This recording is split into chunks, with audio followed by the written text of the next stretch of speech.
مولوي اکرم شاه عاصم د کندهار پوهنې ریاست تدریسي مرستیال وټاکل شو. د اعلی قدر امیر المؤمنین شیخ صاحب حفظه الله د لارښوونې او د افغانستان اسلامي امارات د پوهنې وزارت د حکم په اساس د کندهار پوهنتون رئیس مولوي اکرم شاه عاصم د کندهار پوهنې ریاست تدریسي مرستیال وټاکل شو چې د کندهار ولایتي مقام د بشري سرچینو پراختیا رئیس مفتي میرزا محمد زاهد له لوري معرفي او رسماً په دنده پیل وکړ چې پر مهال د کندهار د پوهنې رئیس مولوي فخرالدین نقشبندي د مرستیال والي سکرټر مفتي حکیم الله صابر او یو شمېر نورو مسؤلینو حضور درلود. د پیژندنې یاد مراسم چې مفتي حکیم الله صابر د قرآن کریم د څو مبارک آیاتونو په تلاوت کولو سره راپیل کړ، په پیل کې مفتي میرزا محمد زاهد تغییر او تبدیل د یوې ښې حکومتولۍ یو اصل یاد کړ او ویې ویل مشران که موږ او تاسو ته لوړ او کښته مسؤلیت راکوي او دغه راز که هیڅ مسؤلیت نه راکوي، په هر حالت کې موږ او تاسو باید اطاعت او پیروي وکړو، ځکه دا د مشرانو لزومي دید دی او پکې ځانګړی حکمت نغښتی وي.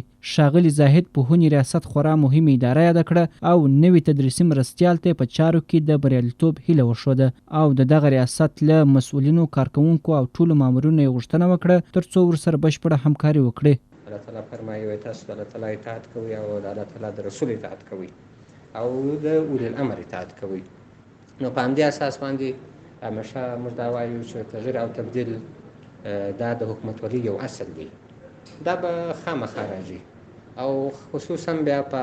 امارت اسلامي کې په اسلامي نظام کې دا یو معمول دی د تغییر او تبدیل. همیشه موږ وایو چې وزیر د وزارت څخه راولي، رئیس یې کړي او رئیس بوځي وزیر یې کړي. د دې ټولو په هر حال کې موږ هغه اطاعت کوو. بیا د کندهار سړی بوځي د شیخ صاحب په امر باندې پنجشیر ته، د پنجشیر سړی راولي کندهار ته، د بلخ سړی راولي هغه سمنګان ته، د سمنګان لا بوځي بلخ ته.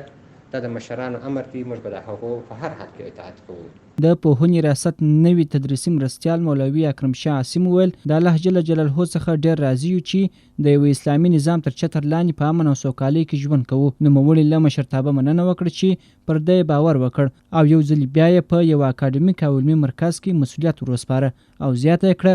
دا دروند او د ځوانانو د زړونو مسؤلیت دی، ځکه دې مسؤلیت کې د انسانانو پر زړونو کار کول دي.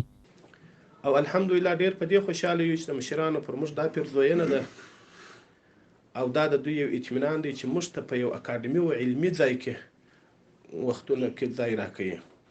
تقریبا رسمي مسؤلیت مې دا درېیم وار دی. په فقهي مجالسو کې د علماو د تحقیقاتو د فقهي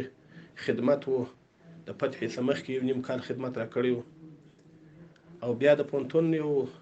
اکاډمي او مسلکي ځای و د دې اطمینان دوی په موږ کړی و. بیا یې اوس د مکاتبو د مدارسو یو علمي و مسلکي چې د ځوانانو د روزنې او د عقیدې او د مفکورې او د ناپوهۍ څخه د پوهۍ څخه د رایستلو سبب دغه مرکز دی و دې ته یې موږ